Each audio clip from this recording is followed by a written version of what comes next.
Alright guys, I took this little 8-point buck on opening morning of rifle season this year. As you can see, I've got a bunch of it chunked up. Probably averages about, I don't know, 2-inch chunks, somewhere in that neighborhood. You can do that whatever size you please. Basically chunked the whole deer up outside of the tenderloin and the back strap. Of course, that's kept out separately.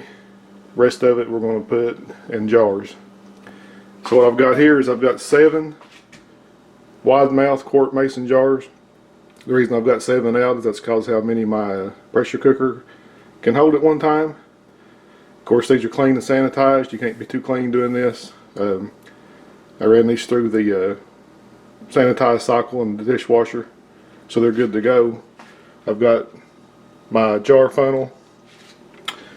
Got plenty of clean rags. There's my rings. Taco seasoning. This will be the first time that I put taco seasoning in my deer meat. Last time I just put salt, so I'm going to do that this time. That's the part where it's up to you what you want to do. You can put just salt, you can put taco seasoning, you can put beef bouillon cubes, or you could put nothing at all, because you really don't have to put anything in it if you don't want to. I'm just going to experiment a little bit. I've got my jar lifter or grabber, whatever you want to call it. Magnet, which technically they say you don't need anymore, but we'll get to that later. Got the weights. I got 2 weights. This is the 15-pound weight that came with the canner, and this is a weight that you can separate, and it can be either 5, 10, or 15 pounds. Depending on, you know, if you're doing vegetables or whatever, you don't need 15 pounds. You can set this to whatever weight you need. You don't have to fight the temperature so much to keep your pressure under 15 pounds. Measuring scoop for the taco seasoning. Pressure cooker lid. I went ahead and took some cooking oil and wiped it around the gasket just to make sure it stays, it don't dry out and makes a good seal. Now, this is the part that they say you don't have to do anymore. I'm actually going to heat these up. Those are my 7 flats. Used to, let me turn the right burner on here, probably help. Used to, it was recommended to do that to get the seal softened up so they seal better. Now apparently it's not required, but I figure it's not hard to do. And if nothing else, it gives you another step of cleaning and sanitation, so I'm just going to keep doing it. Here I got my pressure cooker. It's a Presto 16 quart. I don't know if you can see it in there, but I got 3 quarts of water. And the reason I've got 3 quarts of water is that's because that is what our instruction manual says to put in this particular one. And I also put a little dash of white distilled vinegar in the water. That is supposed to help keep your jars from fogging up. Alright, so I got my hands washed up good. I'm going to start packing these jars. And my wife and I just recently started pressure canning. And there's a couple really important lessons that we've learned the hard way. And I hope to address those during this video. So hopefully you guys don't make the same mistake. But the first one is, I'm cold packing this meat, or raw packing, whichever way you want to call it, which means that the meat's cold. So if the meat's cold, you want the jars to be cold, and you want the water in your pressure canner to be cold. So if one thing's cold, everything needs to be cold. If you're hot packing, you need to pack your hot material into hot jars and put the hot jars into hot water. So it's all cold or all hot. Now I know I did say I'm warming up the flats for the jars. That's not going to hurt anything. But your product and your jars and your water and your pressure cooker or canner needs to all be either hot or cold. So now I'm going to start packing these in, and I'm going to pack them in pretty tight, because I'm not going to put any water or liquid in this, because the deer meat itself is going to make its own broth as it cooks. So I'm going to pack it in fairly tight. That way there's enough meat in there to make enough juice to fill the jar up completely with juice. That's the hope anyway.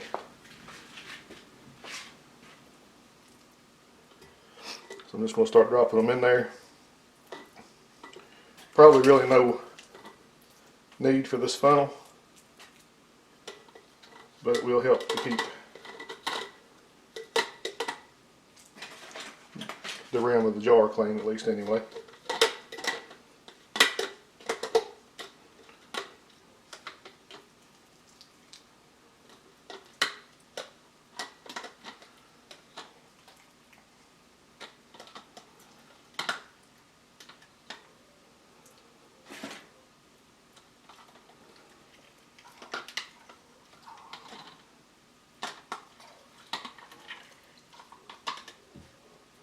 Alright, so I got that pack fairly full.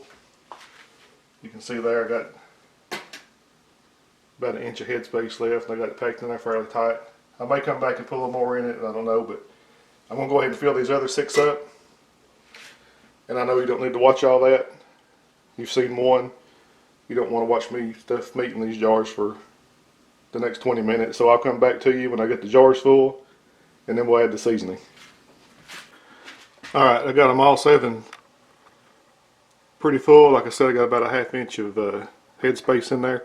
Now, one thing I did want to mention is I did put in some effort to remove like the large quantities of fat cap and silver skin, but as you can see, there's some left.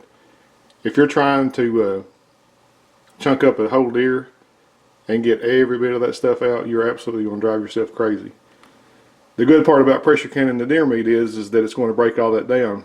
And when the jar cools on the shelf, the majority of that's going to find its way to the top and it's going to harden.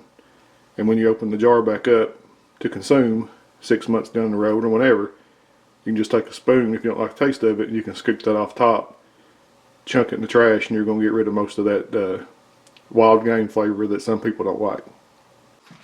Alright, I'm going to be pretty conservative with this seasoning. I'm just putting in this McCormick's original taco seasoning. It actually says to add 3 tablespoons of seasoning to a pound of ground beef. I'm only going to put 1 tablespoon in each one of these jars because, from what I understand, the process of pressure canning will intensify the flavor of your seasonings. I don't know if that's true or not, but I figure if I put too small of an amount in, I can always add more to it whenever we dump it out to cook it. And if this don't turn out to be enough, then next time I'll know to add a little more, take a little more away or whatever. So all I'm going to do, I'm going to put a tablespoon taco seasoning right on the top.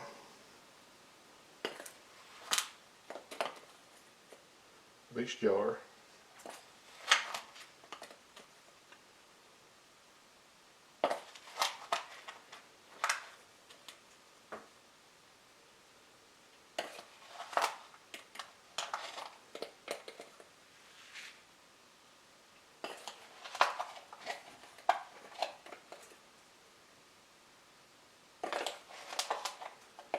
Now again, like I said, last time I made this, I just put a tablespoon of salt, kosher salt.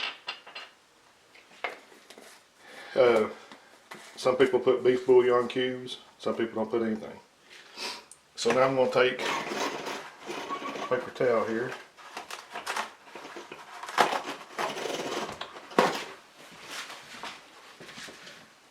I'm going to take my vinegar, dampen it down a little bit. And the last thing I want to do before I put my lids on is wipe all these rims off to make sure you get a good seal.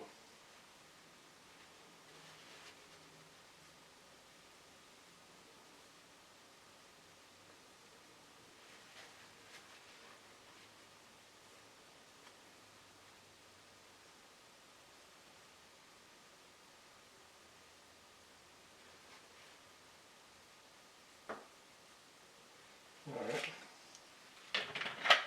Now this is the part supposedly that you don't have to do anymore, but basically I just let this water heat up with these flats in there just until you can start to hear the water start sounding like it's about ready to boil. And I just turned it off, and you use this magnet to get those out. I'm trying to do this one-handed, so set that off. So we'll get all those out, then we'll put our rings on. As a matter of fact, I think when you buy a canning toolkit now, it don't even come with the magnet because it's supposedly not recommended anymore. But I'll finish this part up and then I'll be right back. Alright, now we're going to put our rings on. And this is important too, fingertip tight. Just when you feel a little tension, stop. The only purpose of the ring is to hold the flat on long enough to seal. Most people nowadays take the ring off after about, once you get them out of the canner for about 24 hours, when they put them up for final storage, most people nowadays are taking these rings back off and reusing them.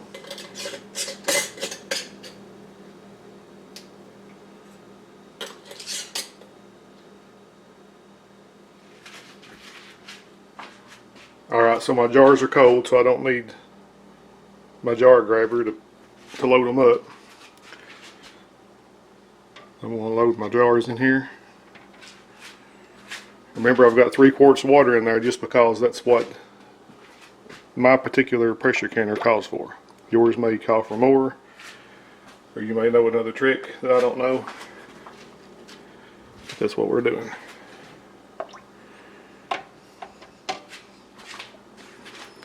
So this is meat in these quart jars, and 99% of the information you're going to find in the world about meat in quart jars is going to be 15 pounds of pressure for 90 minutes. Pint jars would be 15 pounds of pressure for 75 minutes. And that's whether the meat is raw or cooked already, it doesn't matter. It's usually the same instructions. Alright, so we got all 7 in there. Alright, now we're going to get our lid put on. So our particular pressure canner has the gauge and the rocker. Some don't have the gauge. You want to make sure that your little valve here works, and make sure the hole where your rocker sits is clear. It's pretty easy to see through. You can blow through it, whatever you want to do. So we get our lid put on. There we go. Lock it down. So now I'm going to go ahead and turn this on about medium high, because remember, the water's cold, everything's cold. So we want to get it up and rolling a little bit, and then once we get our steam cleared out, which I'll show you that here in a minute, then we'll back the temperature back a little bit. This is the 15-pound rocker. It's going to basically keep it from going above 15 pounds of pressure, but it's still better to control it to where the rocker is not completely on there going crazy. You want it to be steady and kind of calm. So like I said, we'll use the 15-pound rocker that came with the pot. But while that's heating up, I'll show you this one we bought off Amazon. This is a 3-piece, so if you put it on with just that part, that's 5 pounds of pressure. If you add a ring, that's 10 pounds of pressure. And if you add the other ring, that's 15 pounds of pressure. And what I like about that is if I only had this 15-pound rocker and I wanted to can some green beans at 10 pounds, then that means I'd literally have to rely solely on adjusting my temperature to keep my pressure at 10 pounds, because the rocker itself is good for 15 pounds, so it's not going to start releasing air until it gets to 15 pounds. So even though you want to control the temperature the best you can, it's so much easier to control your pressure with your weight versus trying to control it with your temperature. So we're going to let that start heating up, and then I'll be right back.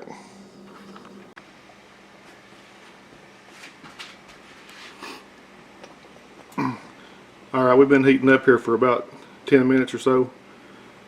You can see the vent pipe there where the weight sits is starting to get a little bit of water spurting out of it. you may or may not be able to hear the water inside the pot starting to boil.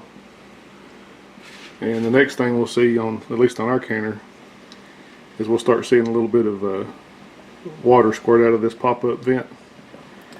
And then it's not very long after that to where this vent will pop up. And once it pops up, the only place for steam and pressure to vent is out of this one. Alright, a couple minutes later you can start seeing a little bit of water seep up out of this pop-up vent. You got a pretty good amount of steam coming out over here. You probably can't see that right now, but so it won't be long now this vent's going to pop up.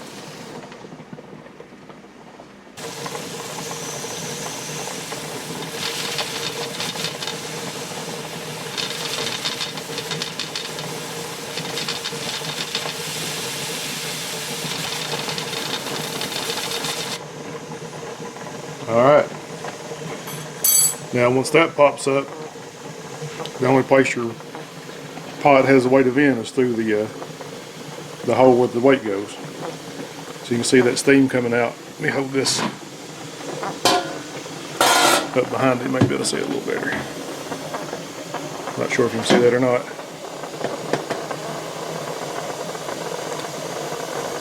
But you want to wait till that stream of steam gets real steady, with no air pockets in it. And once it gets to that point, you're supposed to give it 10 minutes to vent. And the reason you give it 10 minutes is to make sure you get all that cold air out of the canner, for safety reasons and for to help in the processing of the food. Alright, we've got pretty good steady steam for about 10 minutes now. We've left the heat turned up pretty high where I originally put it. So now we're going to very carefully put our weight on. That's a 15-pound weight. 15 pounds of pressure. So now what's going to happen is, now that the air has nowhere to escape, our pressure gauge is going to start coming up. Look at here, we can see it. Once it gets up to about 10 pounds, I'll back my burner back to about medium or a little bit below, and that usually holds us pretty good. Alright, we've made it up to about 10 pounds of pressure. So normally what I do is start cutting my temperature back, my dial back, turn it down to about medium. That way you just don't overshoot too much. But you can still see it still climbing. So when that gets up to 15 pounds or just a little bit above, then that's a 15-pound weight. So it'll start jiggling, letting some air out, some steam out. Once it gets steady, like a little steady rhythm with that, we'll start our 90-minute timer and take a little break. Alright, we've made it to 15 pounds of pressure, and you can see the rocker starting to get a little giddy.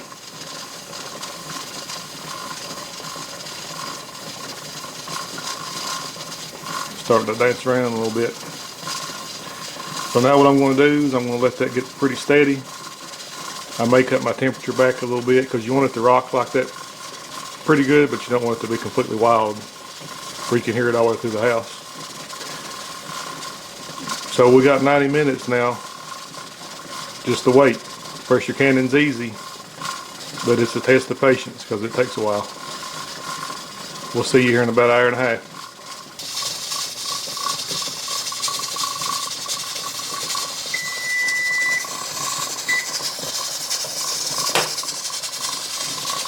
Alright, so when time's up, that right there is literally all I'm going to do. Shut the timer off, shut the burner off. Don't move the canner over to this burner so it'll cool faster. Don't try to pull the weight off. Just don't touch it. Let it naturally cool down and depressurize all the way to 0 until this drops back down on its own before you open this up. That's probably the second most important lesson that I learned the hard way. And here is an example of of two different mistakes I made last time. One is I didn't put enough meat in the jar. I didn't stuff it full enough. And two, I got impatient and helped the pressure relieve, and that's what siphoned all this juice out. And that's what happens if you help this thing with depressurizing and it depressurizes too fast. That change of pressure inside that canner will literally suck the juice right out of your jars, bypass the seal and into the canner. So like I said earlier, canning's easy, but it'll try your patience. You just gotta, if you're going to can, pick out a day or two and just do that. Don't plan anything else because you're going to need time. And while I'm waiting on this to depressurize and cool down a little bit, I'm going to go ahead and start filling my jars for round number 2. And this time I'm going to use a couple of beef bouillon cubes in each jar instead of taco seasoning. Just try some different stuff, see what works. I'm sure it's all going to be good. Alright, so it literally took, like 1 minute, taking a full hour for this thing to completely naturally depressurize. You see that's dropped down. Now we can take this weight off, take our lid off and see what we got.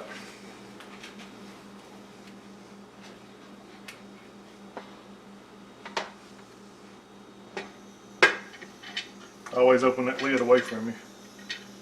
Keep that steam off of you. We've got good clear water in the canner, that's a good sign. Get our jar grabber here. Transport it over to the table on a towel. Oh yeah, look at that.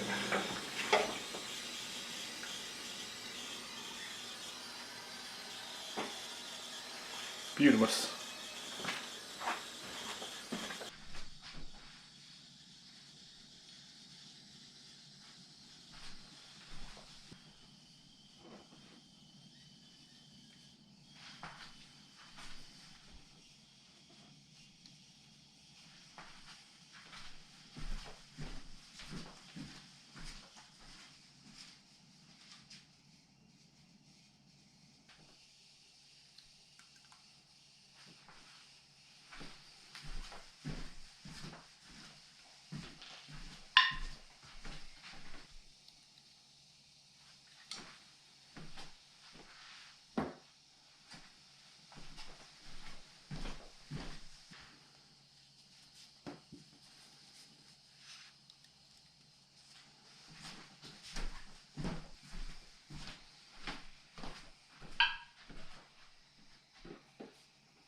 Alright guys, there you have it.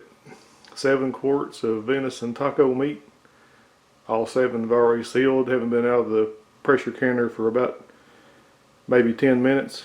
This stuff's ready to go. It's good for years. Dump it out, warm it up, put it in whatever dish you want to put it in. Quick and easy, and it's tasty. And we're going to leave these sitting here for about 24 hours without even touching them. Maybe 48, just all depends. And then we'll remove the rings and put them on the shelf for storage. Already got the next batch in the canner with bouillon cubes in it. Hope y'all enjoyed it. We'll see y'all next time.